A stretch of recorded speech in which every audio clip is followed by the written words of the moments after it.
Hello and welcome to our episode one of season three of the podcast Raising Seeds. My name is Thibaut, I'm your host, and we have together our very first guest who will introduce himself as per our tradition, following the three very first questions. What's your name? What do you study? And Uh, what do you do? Okay, so my name is Benjamin DeBonneville. Cool name to be pronounced in English. What did I Indeed. study? Well, it's very unrelated to. I mean, to some degree it is, but not so much. I studied hospitality in Switzerland, so how to manage hotel. I worked in restaurant. I did an internship as a barman in a restaurant in Hong Kong. So something quite unrelated to what I'm doing here. Although I feel like as a service provider, you learn how to serve in a restaurant. The way you interact with clients is, somehow similar. And what do I do now? Well, I help startup fundraising, mainly focusing on pitch deck and helping them with their overall fundraising strategy. All right, indeed. So you started very far from this Right. entrepreneurial mindset, but Uh, ended up there. Is when did you do the switch? Was there anything that really triggered the spark of leaving the restaurants, leaving the food aspect, maybe the hotellerie, and go to startups and raising capital? Um, I think I don't. I wouldn't say that it was. I came late to. Well, to some degree, I came late to entrepreneurship, but I came to entrepreneurship before I came to hospitality. I mean, my grandfather had a. I'm half Portuguese, half Swiss, and my grandfather Right. had a restaurant in Portugal, and it was my first job. I helped my granddad when I was very young at the restaurant, and I really look up to my grandfather. He built a lot of things in Portugal, so that was always kind of a role model for me. So I always wanted to do that. And so kind of this early experience in hospitality was like, hey, you don't really know what you want to do when you're 18, right? It was like, oh, this looks fancy. And my school had an amazing marketing. They're really, really, really good at it. And so I got captured in their marketing. And then I Right. I did that experience, but throughout my studies, I launched multiple businesses. So I always wanted to be an entrepreneur. I never actually had a job in my. No, it's not true. I had maybe two jobs. Well, being in Hong Kong was the longest time I was employed. Was for 6 months doing a. The longest ever job that I hold was being a barman, Oh, and then I wow. just Okay. yeah. It ever thought about launching or opening a restaurant eventually? Well, yes, I actually have. If I can find it, We have props as well. All right. I have. Getting fancy. Well, a very good book, but somehow I cannot find. Oh no, it's such a shame. It is the autobiography of the guy who did McDonald. Um, and Oh, so yeah, I love food. I'm very interested about food. Opening a restaurant, no, like just a restaurant. I mean, in the term of doing a restaurant as a hobby, why not? Right? I love doing service. Like I'm thinking about doing some service just for fun because it is fun to serve. Like it activates other part of your brain, and it's a cool thing. Like you help people, people are happy, you serve them good food, so it's fun, exciting environment. I also worked in nightclubs. Like it was fun. Like I love that. But um, restaurants are bad businesses, right? And it's costly, low margin. And so if I had to launch a restaurant, it would be a chain or kind of a modern restaurant. And I had ideas, right? My grandfather did chicken, right? But I don't think that chicken is the future of how people feed themselves. I think it's kind of in the past. Even though people really feed themselves with chicken today, I think it's just not you're racing against time. I don't think that's the food of the future. Even though there's a lot of pros at eating chicken, like in terms of well, not to get into the details, but it's better right. health-wise to eat chicken that um, to eat meat, farm meat, cow meat, for example. But so answer to your question, maybe in some future, but not One in day. the sense that having one restaurant and be like, hey, hello, right, I see. Well, for now, we're going to focus on pitch decks, right. um, which, to be fair, is a bit of a recipe if you think about it. We are crafting a plate, and Right. and and there is a recipe, and you're here to tell us all about it. What are your secret ingredients, the secret Right. sauce that you add in the mix? And so, for our listeners, this is the first episode of the new season, so we have a bit of a different structure that we used to have.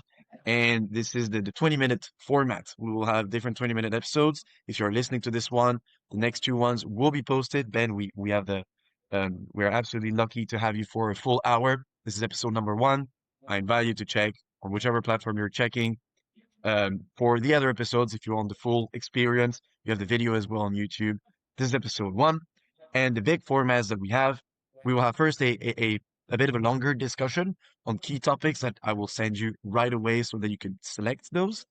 And then we will have maybe shorter formats in the second part, have something a bit more dynamic, yes, no's, this or that types of questions, to which we will then reflect to fill the 20 minutes and have a bit more depth in the answers. And finally, we will have our secret our secret sauce. You are coming to our restaurant, and this is the menu, and this will be the tier list. So I will send you the questions for the first part, and you will tell me which ones you would like to tackle, and this will be the red line to our next 15 minutes, let's say. So this should be sent to you on your WhatsApp because you don't have the chat here. Oh. So we have the first successful raises of your customers at PitchDeckCreators, so your company, and the key learnings you took from this. We have the first failures as well. This happens, and the key learnings. How do you improve on your own product, on your deliverables, on the way you interact with your clients?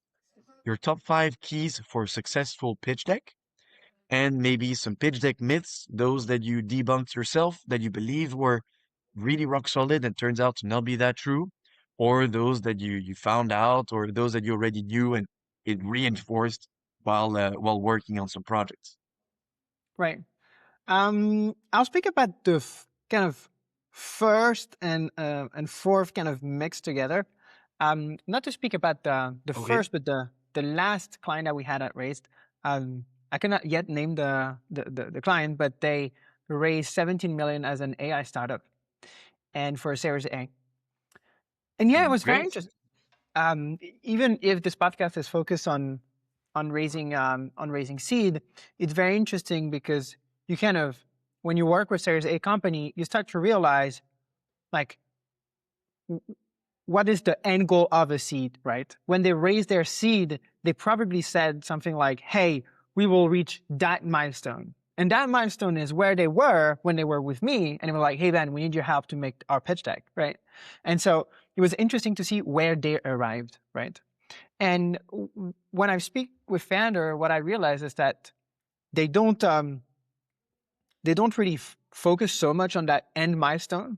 And what I also realize is that a lot of founder don't understand that this is they should aim for that milestone, and that milestone should be big enough so that when they reach that milestone, they are comfortable to raise a Series A.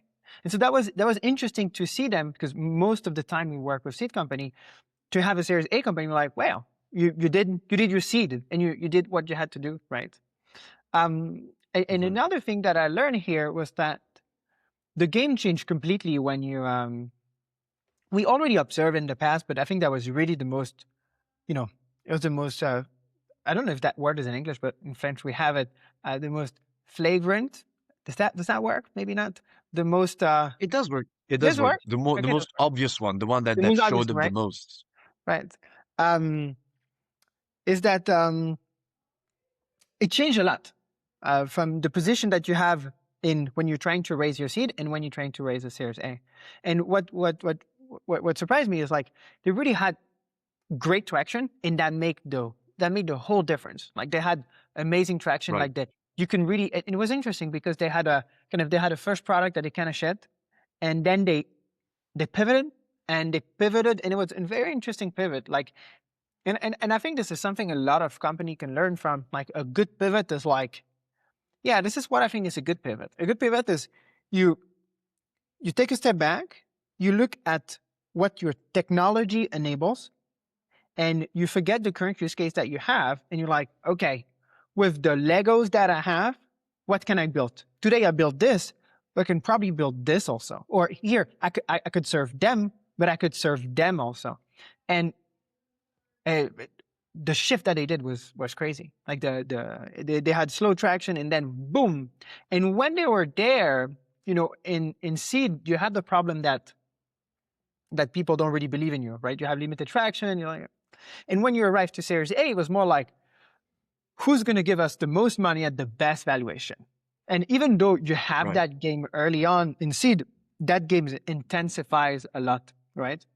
And it's about, I think there was more, I was surprised about there was more politics in making the decks, right? There was more, how should we look? How should we, what should people think about us? And not that I thought it was a mistake, but I felt that founder specifically, good I didn't name the startup, could, it's the higher you go, the stronger is the win, right? And so you need Right. to really hold on to your vision and to say, hey, this is what I believe, this is my truth. And if you don't have that, you lose in negotiation, right? Because investors, they start imposing their own vision on you, and then you get fucked. Like, how many times do I see yeah, go ahead. Would you say that you preferred the seed stage to the Series A because it was maybe more Mm. simple to tackle the raise and was really focused on the project? And then at Series A, it focused on other things that were maybe a bit more external to the business itself? Well, as a service provider, Right. we've been focused mainly on seeds. Because it's if you look at my business from that perspective, this is where there's a lot of people that need that service, right? And there's also Hmm. less people that are willing to give less people around to give their opinion. The problem when you get to Series A is like everybody have an opinion, right? You have you start having more C-level around you. You have your previous investors. You have more advisors, and it's like a, a cloud of people telling you what to do, how to think, and I And think they've that had it's their own successes before, and that exactly, already starts to dictate their vision, and they can be anchored in that vision. So then exactly. following that is your job as a service provider to build upon their existing visions, or Mm. are you trying to maybe bring some of your background in there Mm. and see, hey, maybe your vision can be different? How are you tackling, Mm. especially with clients that are very, I wouldn't say narrow-minded, but just very hard-minded on a certain vision? Well, I think in general, it's a two-sided it's a blade with two sides, right? Like on one hand, again, works perfectly in French, know how well it works in English, but what I'm trying to say here is that there's positive and negative, right?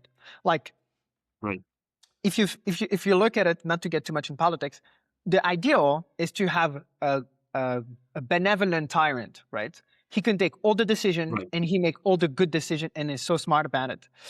And it's the same with the founder, right? You want to have a founder that have a strong vision, that is super clear about what he want to do. The problem is that sometimes you have founders that are focused on what seems to be the wrong thing. And I think that was a right. blockage when I get started. It was like, sometimes founder came to me, I was like, oh, I don't quite like that. And it was hard for me to work with them. And then I had to be like, hey, and it's kind of shift that I acted like, hey, I don't know much about that. I'll give you my best opinion. And now instead of, your question was like, do you help the founder shape their vision? Depends, when you Mm, have a founder that comes and lacks that, you can feel that the founder lacks a bit that clarity. And I think for any entrepreneur listening, like, I think it's a myth to say that your vision is always strong, right? That you are always right. super sure, that in mind. It's really hard, right? Like running a business and is really hard. I don't have a startup, but I run a business. And so I know how it is to have doubts. You doubt, you don't know if what you're doing is correct and stuff. And so you can, and it fluctuates. It's not always true. Sometimes Mhm. you're super convinced, and then sometimes you have boom, an idea. It could be something casual, but you have an idea that kind of bump in. You're like, oh fuck, like it reshape your worldview. And so when we work with clients, I'm trying to be that guy that when they need, I can go in and be like, hey, what about this? Have you considered this? But if Th- I see that they're confident, and I have a sense that they're not making, we've seen a lot of startup. I have a good sense of what works and what doesn't work. If I have a sense that they're somehow taking the good path, thanks from what I've seen, I'd rather have someone with a lot of confidence that might do a few mistakes Right. than the opposite. So the first part of your job is to first sense and feel a little bit how the founder's vision, how strong it is, if they really know what they want. I think it's interesting. You were talking earlier about the restaurants as a business. Here, the founder is a bit of the chef, Right. giving the direction, giving the identity in the kitchen, and the customers are the customers as well. Who would you say you are in this whole enterprise? Say you come in the restaurant, you address the chef. Are you more of a food critique? Are you like a customer but different? Are you a sous chef? How do you position yourself in the whole team? Right. Um, when I used to work in restaurant in Hong Kong, every Friday, I don't know if it was every Friday, but I think it was every Friday, we had, it was, by the way, it was such an amazing experience. Like this, I didn't work in a restaurant. I work in a restaurant chain. And those guys, they were Right. fucking good at what they do. Okay. For anyone listening that might know, it's called Black Sheep, amazing Hmm. restaurant chain. Yeah. But the kind of the C-level came to each restaurant, right? Every week to review what happened and what needed to be done. Um, this is kind of how I see myself. Even though I don't own the restaurant, so I don't own the startup, I want to come in and be like, hey, like kind of come as someone that can reflect the reality. Here's what happened and here's what should happen, right? And so I want to, You really emphasize the external aspect. You try to bring that external point of view where right, you know exactly, what's going on, but you try to bring maybe a mirror for the chef. right. Very interesting. And what I see often, coming back a little on the vision, is like, you have the startup, they see some kind of a macro problem, and that macro problem. I'll take an example of a company we're currently working with. They've seen that big companies, they don't use a lot AI agent, right? Boom, and Right. that's the macro problem. That's a big problem. And then they have their micro solution and they micro problem, which is a level deeper, exactly why they're not using it. And the same thing, you have the solution to that micro problem. And sometimes founder, I really focus on that inner level, right? It's like, what is the specific problem that we solve and what the solution that we have? And they sell that. Where I see sometimes the lack of confidence and the lack of thinking and time to sell this is the bigger problem. The It's like, big picture. hey, enterprise cannot use AI agent. Do you realize that? And this is what they should really build confidence on, like be really strong about. Hey, that's Right. our macro problem. Like, look at this, and the macro solution is their vision, and they should be super. Like, there should be in the world. We should live in a world where big enterprise can use agent, and this is what they need to be strong on. And coming back to what I was saying before, this is where I see founder being weak or not insisting enough on their worldview. And this is, I suppose, this is what you're trying to bring Yeah, is trying to extract the founders, if I understood well, from maybe their tunnel vision because they're in there every day, right, get them out of the trenches and get an overview on there.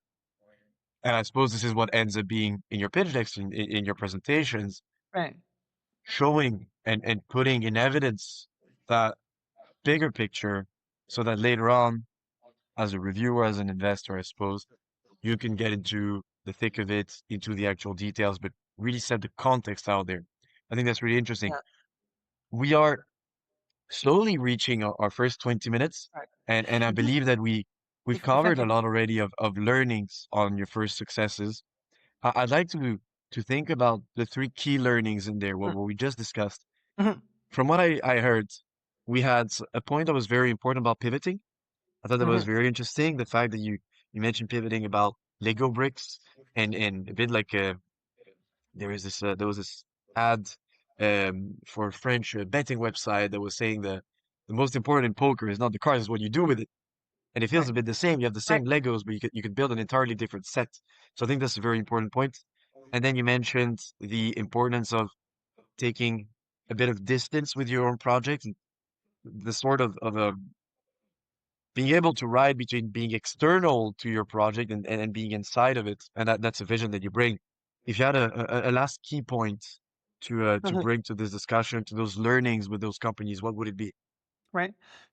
In the early stage, and even to some degree to the later stage, when you have limited validation, limited traction on your solution, it's hard and it's normal that it's hard to be confident about your solution To because be attractive. Yeah. you believe in it but you're not sure, right? You lack certainty, Hmm. right? And it's normal at the early stage. You don't have the validation, right? Otherwise you wouldn't be an early stage. But what you can have confidence in is your vision of the world. What do you see happening, right? You see, if I go back to our example, you see big company using AI agent, and that's unavoidable, right? And this is easier to sell because most people would agree with you. And this is what, and then the shift is like, I don't know what's the solution today, but I'm the person who's going to make it happen. That should be in the early stage your block of confidence. That should be the rock you put in, Right.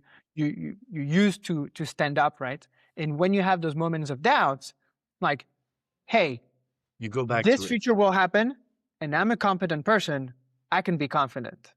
And that's really And they what click. you need to build. This is how Right. you build confidence as a founder. Thank you so much. We're reaching the end of this first part. That was a Mhm. bit a longer discussion, longer topics. It's very nice to hear about some of your own personal experience. And there's topics in there that you mentioned, specifically AI, I'm thinking that we will tackle in the next episodes. So everyone, please stay in, tune in for the next episode. We are going to get maybe a little water break if needed, and we'll see you right in the next one. Hello again, or hello if you're skipping right to this. This is the episode 2 of our mini series with Ben from PitchDeckCreators. And this is the first episode, or to say the first mini series of our season 3. You can watch or listen to the first episode on Spotify, on YouTube. And if you have seen other reels, we are also advertising. You can follow our LinkedIn, our Instagram, and our TikTok. Ben, everything all right? You just had your water break. We Good. had the first part of the conversation that was a bit of a longer topic on your first successes and your key learnings as a support agency to companies that are fundraising. So that was very interesting. And we dabble into a few topics that we will expand in a different format. So this is where it gets a bit more interactive, and it's quite exciting the first time we are doing this. So here's how it's going to happen. We will start with the first format, that is the this or that.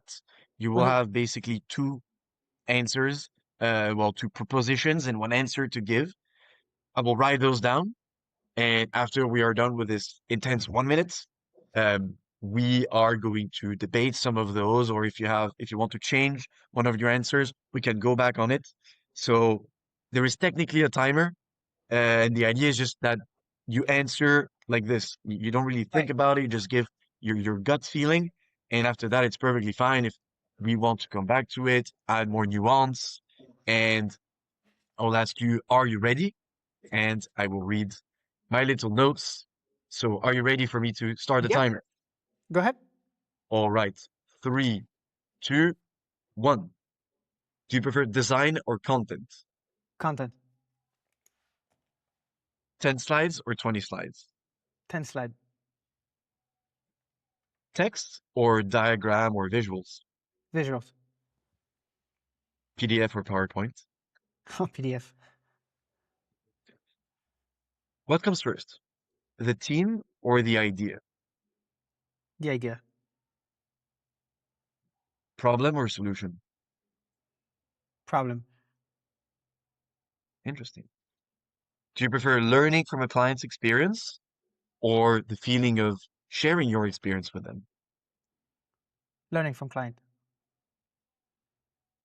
Do you prefer a client with a fixed idea or one that lets you be more creative? Creative. Creative. Interesting. 3 seconds left. Do you feel closer to founders or investors? Founders. All right. For you, exceptionally, we'll throw in the last one. Ah, AI or no AI? AI.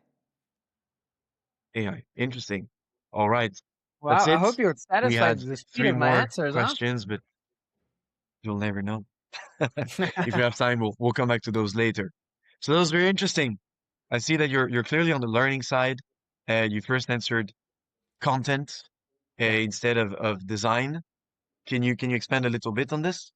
Yeah, sure.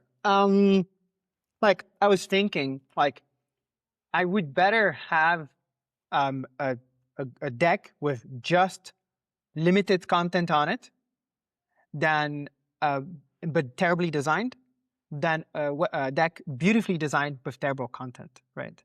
And I think here there's kind of a, when you think about a pitch deck, there's kind of a gray zone between content and design where they kind of merge together because technique, it sounds silly, but technically putting text on a slide is already designing. You're organizing your slide with just text. So Right. to some degree, just have text on a slide is design. Like you're already organizing the information. And so if you, I would prefer having a deck with zero design and just text, but the right amount of text on each slide. What I mean by right amount of slide is the standard format, headline, 16, 20 words, and Right. then, one, three smaller sub headline of like same, maybe a bit shorter, 7 to 12 words, something like that. Like I Okay. would rather have this than a beautifully designed deck, but with stupid content or too much Of course. text. So yeah, The reason for tackling this question, I believe you're kind of seeing where I'm going here, is that you are initially a design agency, right. and it can be that people think a design agency is just going to make my deck pretty. And so I think Mm, this really dives into how right. you separate and you differentiate yourself. You also do, I wouldn't say you are finding out the content, but you also support companies with their content. Can you run a little bit how Sure. you do this, where the content starts, Right. where it ends, and when the design starts? How are Right. you balancing those two? Just before answering your question, design is really important. There's a famous cognitive bias that is named the halo effect, which is that people that you find beautiful, you have a tendency to find them much smarter, much better at everything, Oh yeah, right? It works the the beauty same with text. privilege, It works the same with which you text, you have, of course, and right? I do a little bit. uh, it works with deck the same, right? Like when you look at the deck Right, that is not fucking terrible, and you can look at it without your eyes bleeding, it's a much better experience. So just right. having a deck well designed is important. Um, and also because I know because now it's becoming easier and easier to make decks, so you could not afford, not with AI, like everyone can have a deck that looks okay, right? And so to True. really stand out, you need to do more, right? Beauty standard I, have evolved. Same applies for women, for women and men, that it applies for pet checks. Um, I'm really happy you tackled the topic of AI here, because one of the questions we had in there was at the very end, and I insisted on keeping it despite our minute limit, was the AI or no AI. right. I asked it a bit briefly because we were rushing. The full question was AI or no AI for design, and you're Okay. just tackling into it. Oh yeah. Um, tell me a bit more about how you use AI. Do you use AI more in the content side, or do you also use it in the design aspect? And are you afraid of it or excited about it? We use it everywhere. In content, it's super useful because we run workshop with our clients, so we can pull the call recordings on GPT or Gemini, and then ask Gemini a question about it. Then we We also, for copywriting, right? Like for ideating on titles. I still do a lot of titles myself, and you also help me do a lot of titles. But yeah, we'll have like checklists to validate good or bad title. Um, no, and for research, it's amazing. Like I remember because we started to do this before AI was super mainstream. We started like it's our Right. fourth year in business, and at the beginning to find statistic, my God, it was terrible, right? It used to take so much time of Googling. Oh, it was terrible. Now it's so fucking easy. You can find whatever you want, right? And so no, I see. this has been amazing for content. Um, it's really been amazing. For design, we also use it a lot, right? Like for what we from what we've tried so far, it's hard for AI to really visualize in the right way or coherent way to have Hmm. styles matching. It's coming, right? But um, if you can use the tool correctly and you can use for certain infographics, like you can like now we can add 3D. 3D is not making pitch deck better, but it's just we can make it better. Like we can make better, more aesthetic. Like we recently done a deck for a wood company, right? That help managing forests and how much how Right. wood is scaled. We have been able to do some nice 3D graphics. Like the deck looked really good, right? Which before we could just not have done. Do you have to do that? Would the deck before would have been look better? It's just that the bar is raised in terms of what Right. is a good looking deck, like a deck that like wow, look at it and you're impressed. The bar itself raised, but have you ever gotten any complaint of maybe clients or even investors and client pass those Ooh, comments down to you that there is an AI feel to it or an AI yeah, vibe that hasn't been yeah, appreciated? People are still struggling to accept it. How are you yeah. perceiving this? It does happen, and sometimes it's just true. We design how many deck we do per month. Like we do maybe around because we have also a partner that we work like we have partner that have fundraising agency, fundraising software that come to us to design pitch decks. So it's like, and Right. I don't oversee that. I have a team that work on this, so I don't exactly know, but I'd say that probably with that we do about 30 decks per month, 30, 40 on big month, right? And so it does happen that sometimes you do something, you look at it, you think it look great, you look back at it, you're like, maybe that doesn't look good, right? But overall, clients are pretty happy with us using AI. I would say they're really happy, and most of the time they don't even realize that we use AI, right? It's not a discussion point. The point is, does this look good? Does it communicate the information Does it correctly? convey? Exactly. Right. Thank you. So that was our first half with the this or that format. And we're going to go to the yes and no. And after that, Sure. again, we will open up a little bit. Um, are you ready for this second Sure. volley of fast questions? Sure. Go ahead. All right. So, three, two, one. Are there better clients than others? Yes. Do you wish sometimes clients gave you more freedom? Yes. Yes. Yes. Yes. Is it always a good thing to raise funding? No. No. Are there projects or deliverables that you regret or believe you could have done a lot better? Yeah. Yeah. Did you crack the pitch deck code? Yes. All right, interesting. Did you ever consider investing in a client project? Yeah. And we did. Oh, right. Did you consider raising funds yourself? Yes. Yes. All right. Happy Are there to. times you thought about quitting and dropping Oh, yes. everything? Yes. Yes. And is the pitch more important than the pitcher? Is it? No. And finally, are you having a good time on the podcast? Yeah. Yeah. Yeah. Amazing. All right. So thank you so much. Again, here we planned a bit broad with more questions. Um, Just remind me, what do you say? Is the pitch more important than the pitcher? I said yes, um, Right. but I you felt a bit know, of hesitation there.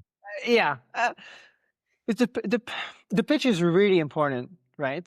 And but if you say the pitcher by the founder, at the end of the day, you can be bad at pitching, but you can be a very good founder, right? And so I think that Definitely. The question wasn't around being bad at pitching and being a bad right, founder. And I think that sometimes teams are specifically split right, between between different roles. Some people are more um open and they will have more ease and they can pitch in public. They're less scared. Maybe they don't feel the pressure the same. right. And some of them are just great founders, have the great idea, the great vision. Maybe they're great managers as well, but maybe a bit more discreet. What I was thinking is the content versus the way that the content is presented. And in a way, Mm. there are three levels. We talked about content in itself. There's, of course, the level of the content, the design, but design expands into a second part, which is the design of how you present it, the facade, how it's given is part Right. of the design. Is there anything that you do with your clients on how to deliver a pitch? And if not, is this something that you want to develop more? Maybe have pitching sessions, host webinars, or something Mhm. like this, where your own portfolio could practice being Right. amazing and delivering the full value of the deck that you give to them. Yeah. That's a very good question.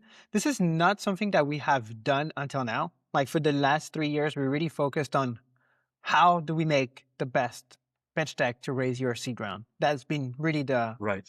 the number one focus for us, which didn't leave a lot of room for something else. But yeah, and the thing is, I pitch my project to my clients every time, right? Like at the end, when we finish a project, I go and I record myself and I pitch that project to them, right? So we're quite good at Right. it. It's not just something we have productized yet. And is it something that you would wish to productize at some point or maybe expand a bit more or Yeah, not? yeah, sure, sure. We are actually thinking about making a pitch competition in the Okay. probably September, October. And so Right. this is also news for you, Thibaut. It's just something that I've been, thinking about. And because for us, the end goal, and is, somehow answering your question, but the end goal here is how do you actually raise your money, right? And a pitch deck is part of your journey to actually raise, right? But you need to actually meet investor, right? And so, Right. and to do that, you need to present to them, and it's hard sometimes to present to investor. And so, I want to position us some kind of as an aggregator where we know a lot of founder, we know a lot of VCs, we can bring everyone to the table.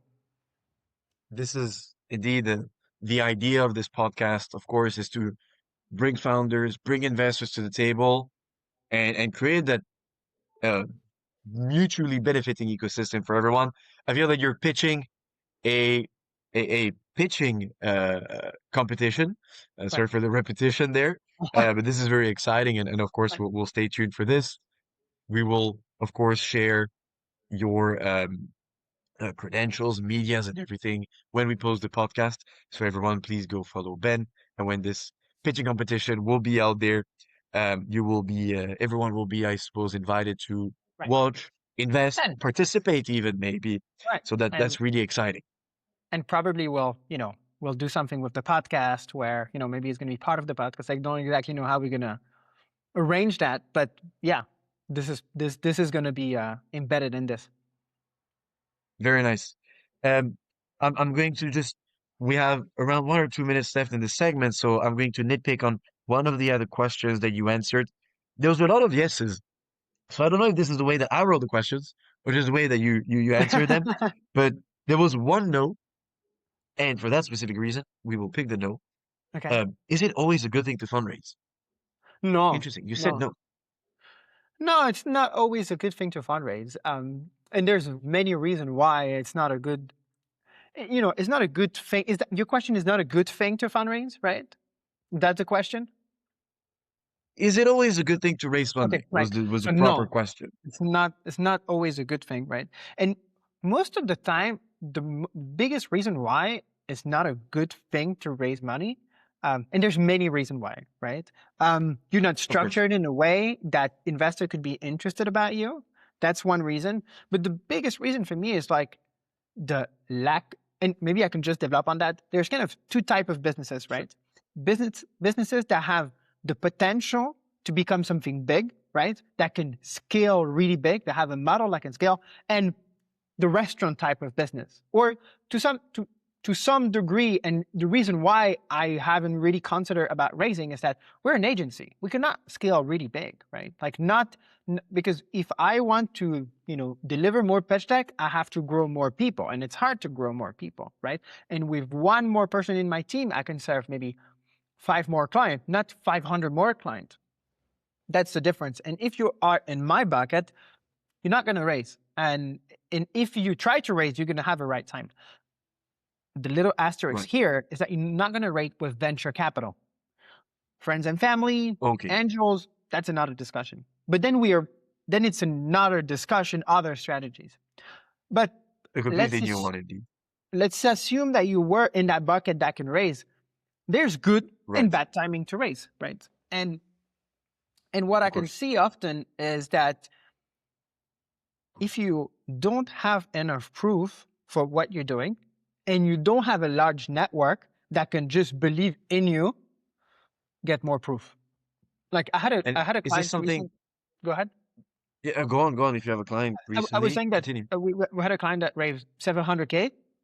They have three, pilots, but that's it. Like in three Right. pilots that are, not signed LOIs, then they raise 700K, right? But they have a good network, family that have money, probably friends, good Exactly. relationships, which is good. Like it's, I'm not saying like, oh, they're bad people because they're raised. No, they build their career, they build their relationship. But the thing is, Mhm. the proof is themselves. It's like, I know you, I believe in you, I don't care what you do, I believe in you, so I give you money. If you don't have those relationships, they don't care about you, they care about what you've done currently, and this is what you need to lead with. If you don't have enough of this, there's no raising. So this relates back to our first 1 minute format where I asked what comes first, the team or the idea. Of course, this was more in the vision of the pitch deck, Mm, but of course, those questions are meant to be a bit ambiguous. The team is as right. important for what it has. There's something that we'll tackle in our third part of the podcast that will start very soon. So everyone, of course, please stay tuned in. We'll be in the tier list. We will talk about the team slide, the contents of it, and what actually matters in a team. So really excited for this segment. Ben, thanks a lot for Sure. the second episode of our little trilogy. Um, I say, how about if you want to grab more water, go grab more water. If you feel very well hydrated, we can I'm just good. power through. And for our listeners, um, if you can listen to the rest of it, please follow us on the episode 3. If you're reaching the end of your transport, getting to work, just getting back home, then feel free to save the segment and follow us in the next episode whenever you get the time. See you soon. Sure. Welcome back to this third and last part of our trilogy of the first episode of season 3 of Raising Seed. We're still with Ben, Ben from PitchDeckCreators, the agency that helps you create the perfect pitch deck and propel you to your first, second round of funding. You said that you were more focused on seed, but you've done projects with Series A. So if you have any project that are going in this direction, reach out to Ben. He's your guy. We had our first segment, of course, again, available on our platforms everywhere in the bio, the description. Everything will be available. We had a big discussion about your first successes, the key learnings that you got with some customers, an amazing client project that raised 17 million recently. So congratulations for your work with them. Congratulations to them. Then we had our shorter segments, the yes, no, the this or that, that allowed us to then expand a little bit on topics such as the use of AI in design and the how to fundraise for a company, when is the right timing, the importance of the timing. And we're now going to switch to a last segment for which I will bring my screen into this because we have a visual Oh, support. This is the tier list, and we are going to talk specifically about your specialty, which is the pitch decks. And right. I will bring this right now. So if you give me 1 second up, I will bring this on the screen. It looks a bit messy because this is the first time we're doing it, but we have a lot of elements to rank. And the idea behind this is not to say this is trash or this is amazing, but just to Right. give an idea of how a founder can maybe get more guidance in the Right. time and the effort they spend into presenting certain things. Mhm. So I'll share my screen up, screen, and we have it here. All right.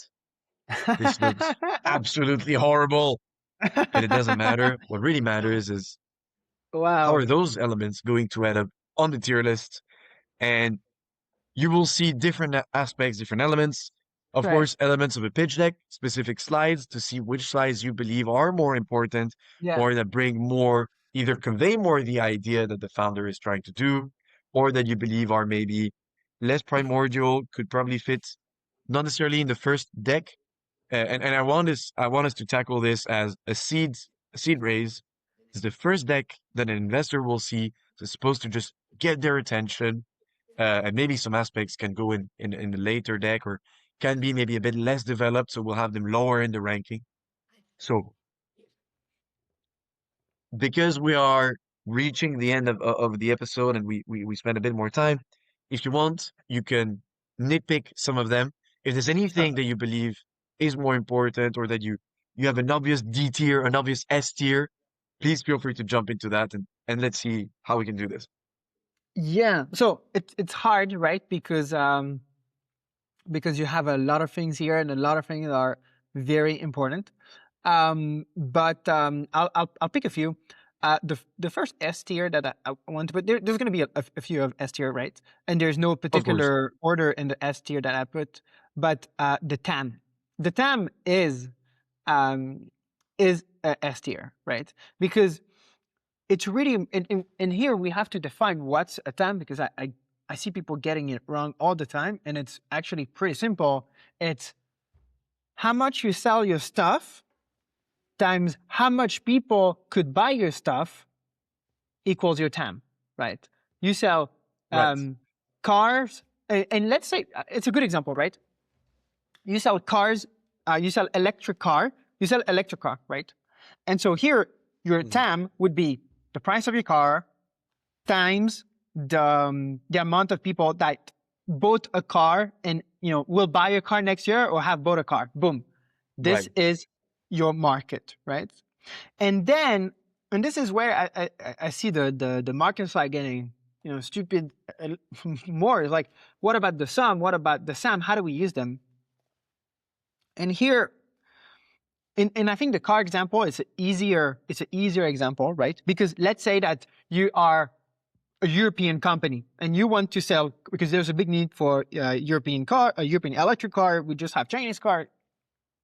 We want our have our own electric cars, and you're targeting the European market. So your SAM would be Europe, right? That's our main Right. market, right? And then your sum could be some entry markets, right? So maybe you have partnership in Germany and France, which are the country that buy the most cars, boom, or that people Of are course. more likely to buy cars like that. But sometime, and here's a very easy example, right? Sometimes it's not as clear, and I don't think it matter as much. What's important is, and I think for cars it's easier because people can grasp it. But let's say that How you big are can it become? right, Right. exactly. How big can it Gotcha. be? Exactly. I'm glad you work with us on PitchDecks. That's the thing, right? How big it can become. And so the sum and sum for me are less important. So you can put them in B tier because they're Oh, uh, it's B. not Would you always put clear. both Sam and Som in B, or is there maybe a difference between Sam I and think I Som? would even put the sum in D. Like it's even less. You would put I don't. Som in D. Yeah, Interesting. I don't like if you if you think about it, the first time someone is going to see your pitch deck, it's going to take 2 minutes. How much information can you retain in 2 minutes?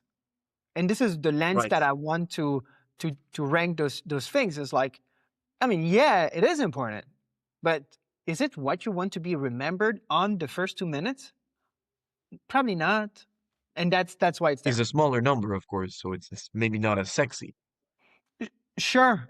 And even like, what's the big idea? Like, there's a big car, there's car market is big, right? Like, this is what you want Right. people to remember, right?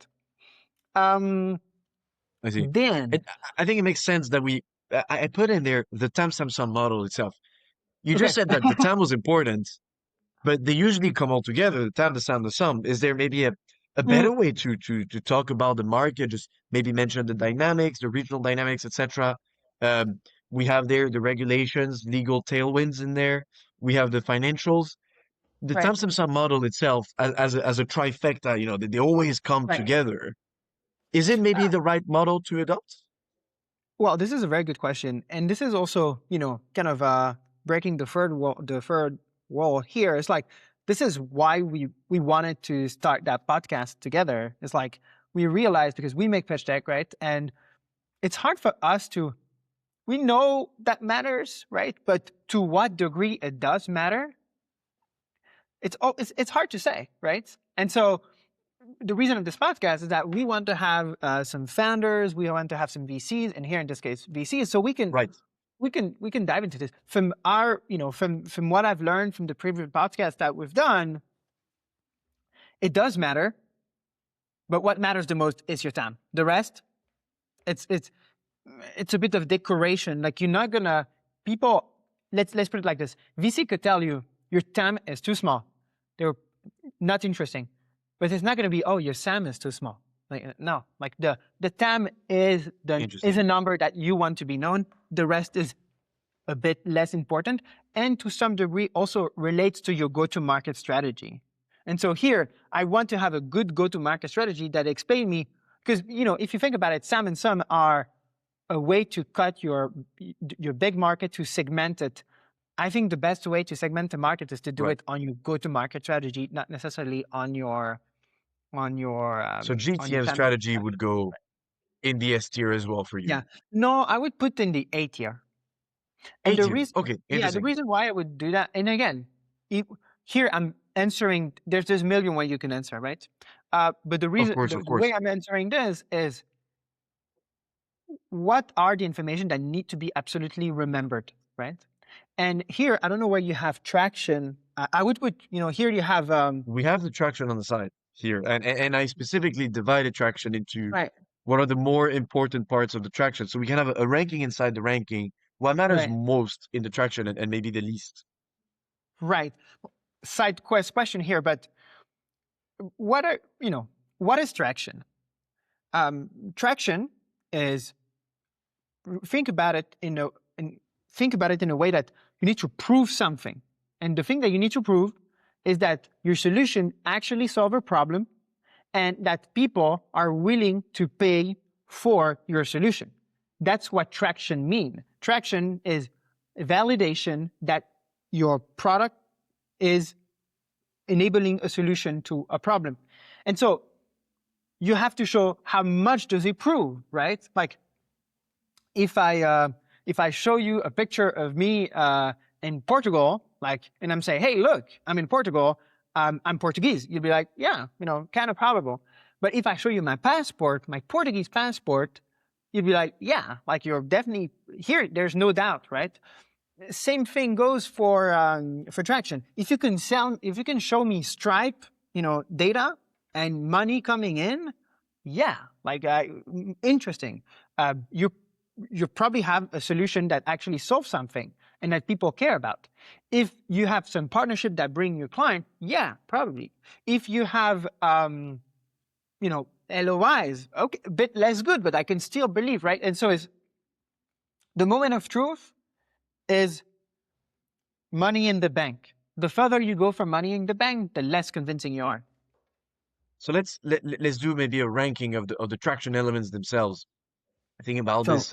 if we were to draw a line and Right. keep, say, a small segment just for traction, of those traction elements here, which one would go S, A, B, C, Well, and D? potential revenue size, you can put it in D. Like, I don't care. It doesn't prove me anything. Number of sales, you can put it in S tier. Sales is Partner, S tier, of course, money in the bank. partnership, what depends what kind of partnership, right? But probably in B. Um, Right. Let's call this uh, partnerships like a partnership with a university, ah, um, a well, it, partnership with a key industry player that supports you. But okay, again, this is where we jump into the whole vagueness of partnership. A partnership can mean right. anything. And if it In was partnership, me, and this is where I'm breaking the third wall, I would put partnerships a lot lower. I would put them in C tier because it's easy to say, oh, those are our partners, etc. Have you signed a contract? right, Are you a partner? Like, are you on their website, etc.? So right.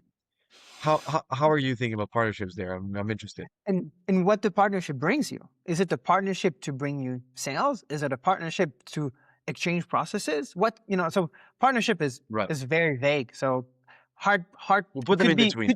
could be S tier and could be D tier, right? With All right. that level of So details. interesting. We'll put the partnership in yellow so that maybe in the next episode we'll refine this. Whereas this, we won't have the time to do the entire tier list, and Right. I'm very happy to start with you, and then keep refining this as we go in the episodes, and Mm, we create let me just our maybe own look at traction maybe on the let me look podcast, at one more and then we thing have that LOIs and let numbers of the number of intents. Like we have all 20 people we talk to, they're ooh, interested, etc. Not necessarily with an LOI. I think here there's another dimension. It's like traction depends on what stage we're speaking, right? LOIs precede no product. Like if you're pre-seed, pre-product, pre-revenue, you're just starting out. LOIs and this is also how it works. Like imagine you started a new project, yesterday, right? And you're like, oh, I got that, and then boom, you get a relationship, you Sure. get to LOIs in just 3 days. You get 5 LOIs. Super impressive in 5 days, right? And this is where also the traction comes from. Is like traction slash momentum, like you're going super fast because we want to have Right. someone that can execute. You can get those fast LOIs because you have the right network, so you're working on the right thing. And so here, 5 LOIs in 5 days is better than 5 LOIs in 2 years, right? And 5 LOIs, if you're trying to raise a seed round, then good luck. and so, and So again, we then have the speeds. The you speed is have an the element speed. that you bring here. The pace at which you're growing Sure. and showing that continuity matters, right? Like, and this is not like everybody want to be fast, right? And this is not something that it's something you have to do with your company. It's not something that you can manufacture, right? And so it's about Mhm. how do you tell your story? How, like we had a client, for example, that had made 2 million, but in 5 years. And so Right. this is kind of where we come in the picture. Where it's like, hey, how do you tell the story of how did you do 2 million, but in 5 years? Because making 2 million in 5 years is not a startup story, right? And so you then Right. have to, Unless they did in the last 1.5 of 2 the 2 millions right, in the last 24 right. months. You're completely right. Like Right. there's billions of ways you can do 5 million and 2 million in 5 years, right? You can do it in the past 2 days, or in the past 5 years, accumulated like that. So, but ideally, you have fast growing revenue, and because why is that so? And it means that somehow you unlock an understanding, you reach product market fit, right? And market fit is you've built something people want. And if you build something people want at the price that people want, and you know how to reach them, it means that you're growing fast. And so if you're growing fast, that means that you have the right product, you know how to sell it, and people like what you do. And this is exactly what VC want to see. And so it is the perfect moment to raise because you can say, hey, look, like now is the moment to raise because we need to scale our product, right? And VC was like, yeah, sure, scale your product because you have all of those other things that are already figured out. Everything is aligned. So Right. we do hear about traction as de-risking. And Right. de-risking is removing the questions, removing the doubt. So seeing traction as answering all the questions before you can actually move and raising your funding actually meets what you're saying. So very happy we ended up with this. Um, so LOIs, in the case of a pre-seed, we would have put them higher. In the case of a seed company, which is what we're simulating here, would they be around A or B tier in that case? I think for me, an LOIs, if you're trying to raise a seed, there's like between B and C. Like if today you want to raise a seed round, you need more than an LOI.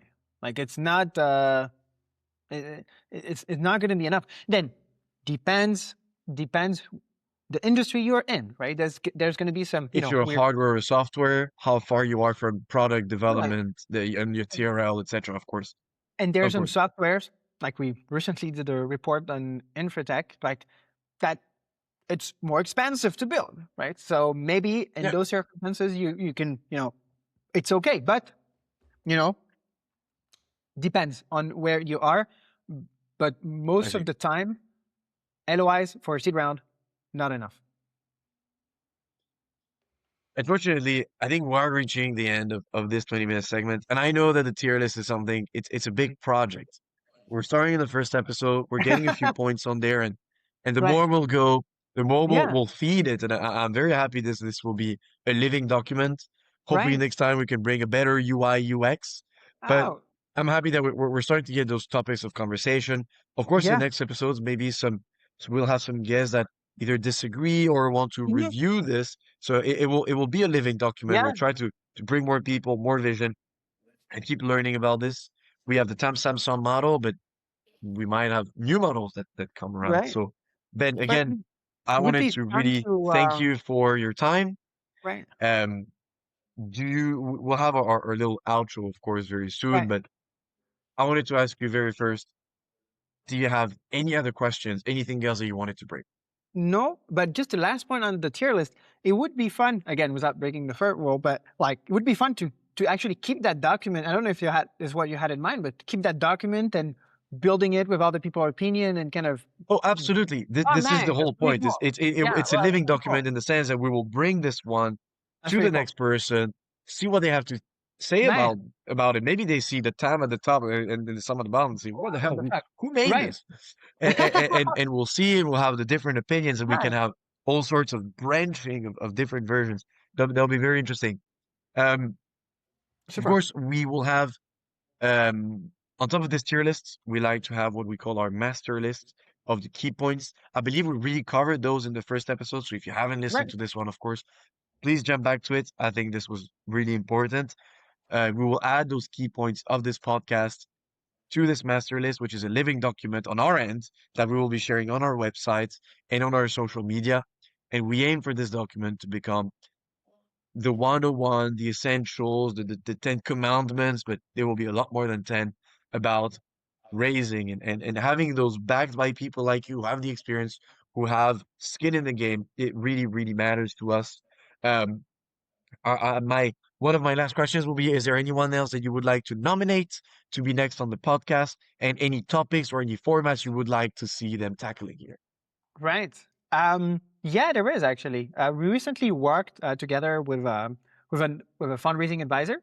Um, his Right, name is Jorian, and I will shoot him I'll give you his email, and I'd love for him to be on the podcast.